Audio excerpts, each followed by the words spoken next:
Electricity Minister Kgosientsho Ramokgopa is confident that the country will soon be able to provide uninterrupted power. This is to hospitals, schools and police stations. He was speaking today during the signing of a cooperation agreement with 8 Chinese companies in the energy sector. Our Junior Kumalo was there and filed this report. The joint memorandum of understanding signed on Wednesday between South Africa and China will see the country in the short term provide uninterrupted electricity supply to all public health establishments, schools and SAPS stations. In the long term, Electricity Minister Dr. Kgosientsho Ramokgopa expects that through learning from China, South Africa will also overcome its own energy crisis. The Asian country has overcome power cuts and boosted expertise in nuclear and renewable energy. So the question that begs to be answered is why China? So first is that they've experienced a similar problem that we're experiencing now. In the past, that of a demand that is unmet, what you and I refer to as load shedding. I have impressed upon my colleagues that we need to work with speed.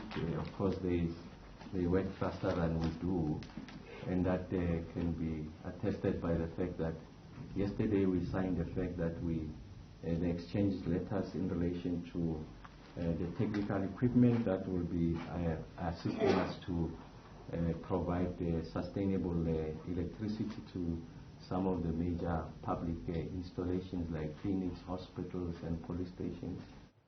We're joined by energy expert Hilton Trollip. Hilton, good evening to you. Thanks for joining us tonight. Looking at those visuals, of course, of that signing ceremony, I'm reminded of the court case that, of course, compelled the Department of Public Enterprises to ensure that there is stable supply to hospitals, schools and police stations. Do you believe that after today that will finally be possible? Good evening, Kathy.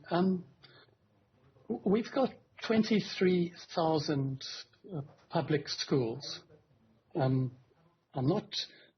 was trying to follow the minister's many facts that he was, and some non-facts that he was talking about. And I'm not sure, can I just check, did he say that all the schools would not have load shedding? Because I then heard him say there were going to be 450 units of something provided. Look, let me just first of all say, China is an absolute world leader in building new generation capacity. The Chinese electricity system is 50 times bigger than South Africa's. In other words, they've got more than 50 ESCOMs equivalent. China builds more electricity generation capacity every year, just in renewables, than the total ESCOM coal fleet. It's massive. They've got the latest technology, the best engineers. They build stuff quickly. They build it cheap. They are brilliant. Let nobody have any doubts about that. I would like to see, if there are no conditions on this memorandum of understanding or cooperation agreement. I haven't managed to find a copy. I did notice that when the Just Energy Transition Partnership was announced, another group of countries, and I don't want to play East against West here, let's just talk about facts and reasons. When the Just Energy Transition Partnership investment plan was put on the table, it was entirely transparent. The plan is printed. Before the plan, there were a number of announcements by the partners of exactly what they would do, how much would be grant, how much would be loan, what it would be for, etc., etc. So we do already have a large $8.5 billion Just Energy Transition Partnership investment plan on the table, which the Energy Minister, that's Kgosientsho Natasha, has questioned. So has the Public Enterprise Minister questioned it, and it's stuck. This announcement, I hope that there is substance to it. I'm always looking for substance in the Energy Minister's weekly pronouncements. And I don't ever find any. I find promises, I find agreements, I find numbers, but I don't find action. I don't find, and I also hear him, I listen to his weekly briefings. He says the system's performing better. Then I go and look at the Eskom data portal. It's not. So I can't find any substance in this, and this is why I'm asking you. Did you hear him say that Hilton, shortly all the schools wouldn't have load shedding? And Hilton, I suppose just before we get to that issue, the fact that the minister will often point to the energy availability factor and how that has improved seemingly over the last couple of months, and him saying that points to the fact that generation capacity has gotten better. Does that not count? And I'm speaking to the point that you're making, that you say when you look at the system, you don't see any improvements at all. So when I look at unplanned outages and generation capacity available on the Eskom data portal, there's been no substantial improvement. What has improved is there's been a significant lower demand by many industrial customers because of the price increase and because prices are higher during winter. There's lower than expected demand from households, also because of the price increase. There's been much better production by about 4,000 megawatts of wind generation capacity. And if you look at the open cycle gas turbines, they've been burning them at double the rate that they burnt them last year. Do you remember when we had load shedding last year? Andre de Ruyter said one of the reasons was he couldn't get money for diesel. You've heard the reports on how much diesel we're spending. So I'm sorry, there's a lot of spin in what he says. I don't find that, but that's a separate thing. Let's get back to this China announcement. They've listed the entities that have signed this agreement. I'd like to see the agreement. And if it involves our government making any statements that it's going to do anything, it's got to do with us. And I think we need to see that agreement as citizens of a democratic country. So I want to see the substance of these agreements before, and I also do want to comment on the issue around schools especially. There are 23,000 schools. Of those 23,000 schools, I know this has got nothing to do with electricity, but it's got to do with basic infrastructure. 2,300 of them have still got pit latrines. Have they even got electricity? Never mind do they experience load shedding. So let's just get some facts onto the table with this minister. Let's hear about how many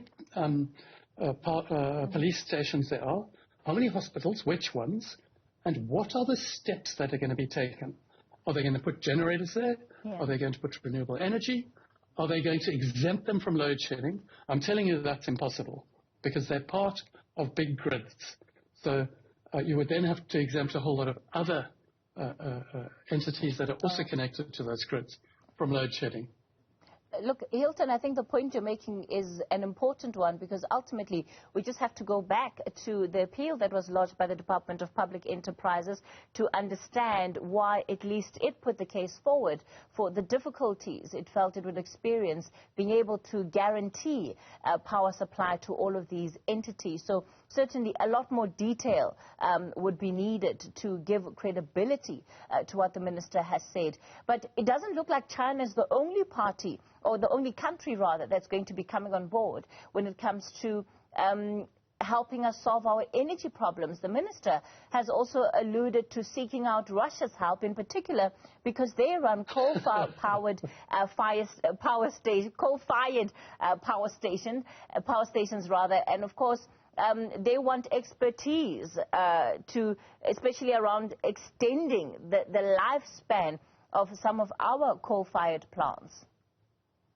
So, Kathy, in February, when the budget announced that they were going to bail Eskom out for another 250 billion, one of the conditions that Treasury placed was that there would be a review of all the coal-fired power stations by an international consortium.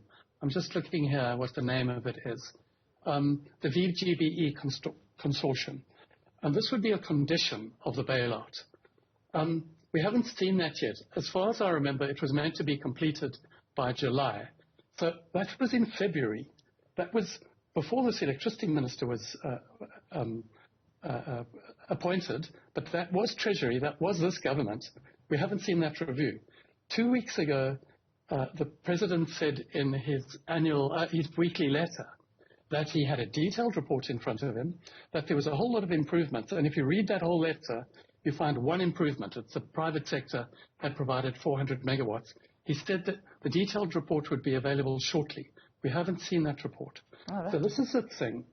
I want to see, I haven't been able to find anything of substance from this energy minister, except everything will be solved soon. And we've been hearing this for years. All right. And he's perfected the art of putting lots of facts and other dodgy things onto the table and then coming to the conclusion that everything's going to be solved soon. But I'm afraid if you look at the Eskom data portal, there are as many unplanned outages at the moment, actually more than there were a few months ago. There's no more extra generation capacity coming out of the coal-fired power stations, not a trend going upwards. All right. And there's lower load shedding because of the reasons I've given. So I want to see action. I don't want to see promises. All right. Or if there's promises, I want to see agreements with substantial conditions in them and signatures at the bottom. And if it commits the South African government to anything, we need to see transparency on that. All right, Hilton Trollip, the energy expert, as you heard, incredibly skeptical about some of the announcements that have come out of this BRICS summit. And